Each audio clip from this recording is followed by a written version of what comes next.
ਬੇਲੀਆਂ ਨੂੰ ਸਲਾਮ। ਉਮੀਦ ਹੈ ਤੁਸੀਂ ਸਾਰੇ ਠੀਕ ਠਾਕ ਹੋਵੋਗੇ। ਅੱਜ ਮੈਂ ਜਿਹੜੇ ਮੌਜੂ ਤੇ ਗੱਲ ਕਰਨਾ ਚਾਹਨਾ ਉਹ ਅਹਿਮ ਹੈ, ਲੇਕਿਨ ਸ਼ਾਇਦ ਅਸੀਂ ਉਹਦੇ ਤੇ ਜ਼ਿਆਦਾ ਤਵੱਜੋ ਨਹੀਂ ਦੇ ਪਾ ਰਹੇ। ਪੰਜਾਬ ਵਿੱਚ ਹੀ ਨਹੀਂ, ਪੂਰੀ ਦੁਨੀਆ 'ਚ ਤੇ ਪਾਕਿਸਤਾਨ ਦੇ ਦੂਜੇ ਸੂਬਿਆਂ 'ਚ ਵੀ ਘਰਾਂ ਦੇ ਵਿੱਚ ਜਾਨਵਰ ਰੱਖਣ ਦਾ ਆਮ ਰਿਵਾਜ ਹੈ। ਪੈਟਸ, ਕੁਛ ਪੈਟ ਐਸੇ ਨੇ ਜਿਹੜੇ परिंदे ने या ऐसे जानदार ने जेड़े सब्जी खोर ने, लेकिन कुछ पेट ऐसे भी ने जेड़े या तो बिल्कुल जंगली जानवर ने ते घट लभदे ने सानू मुआशरे च, ते या वो फितरतन गोश्तखोर जानवर ने लेकिन असी उन्होंने पालतू बना लिया।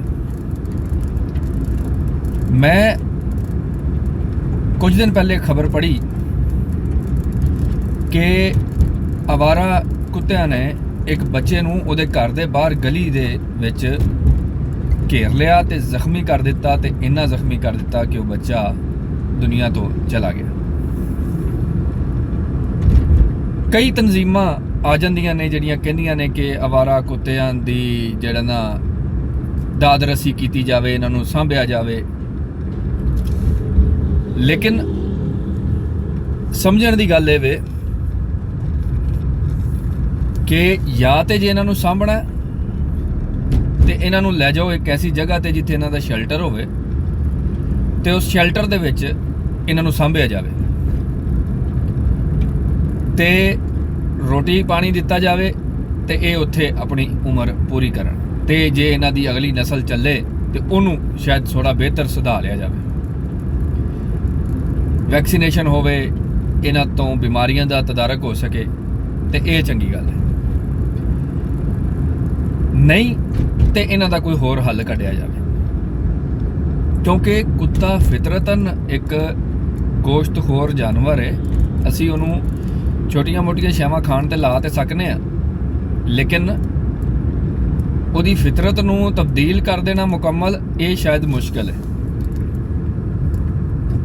इसे तरह जे लोगों ने घरां च रखे ने, तो मैं समझना कि पंजाब गौरमेंट नूं, खास तौर पर लहिंदे पंजाब जिधर असी रहने आ, पंजाब गौरमेंट नूं एक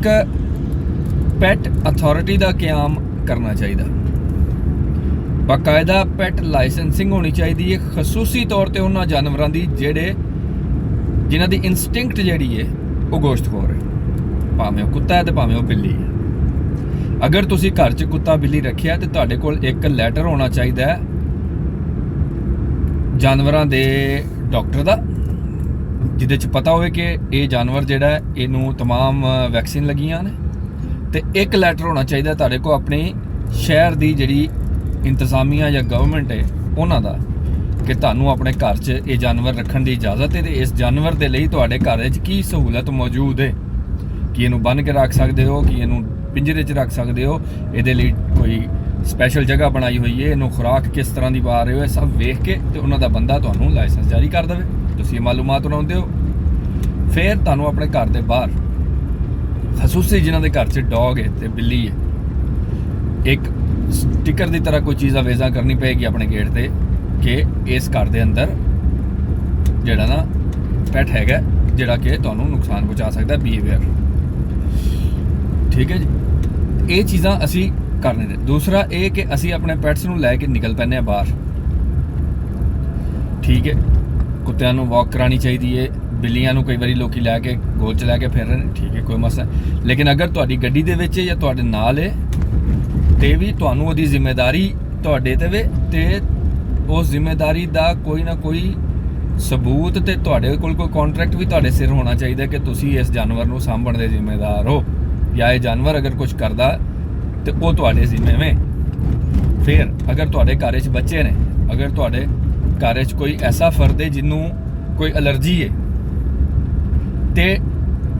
डॉक्टर साहब ने तुहानूं कह दिता है कि तुहाडे घर च पैट नहीं हो सकता, तो फिर भावें तुहाडा शौक होवे भी तो तुहानूं पैट रखण दी इजाजत नहीं होनी चाहिए, क्योंकि तुसीं घर दे एक इंसान नूं, एक ਹਿਊਮਨ ਬੀਇੰਗ ਨੂੰ ਉਸ ਜਾਨਵਰ ਦੀ ਵਜ੍ਹਾ ਨਾਲ ਮੁਸ਼ਕਲ 'ਚ ਪਾ ਰਹੇ ਹੋ, ਭਾਵੇਂ ਤੁਹਾਡਾ ਜੀ ਕਰੇ ਵੀ। ਇਹ ਚੋਇਸ ਨਹੀਂ ਹੋਣੀ ਚਾਹੀਦੀ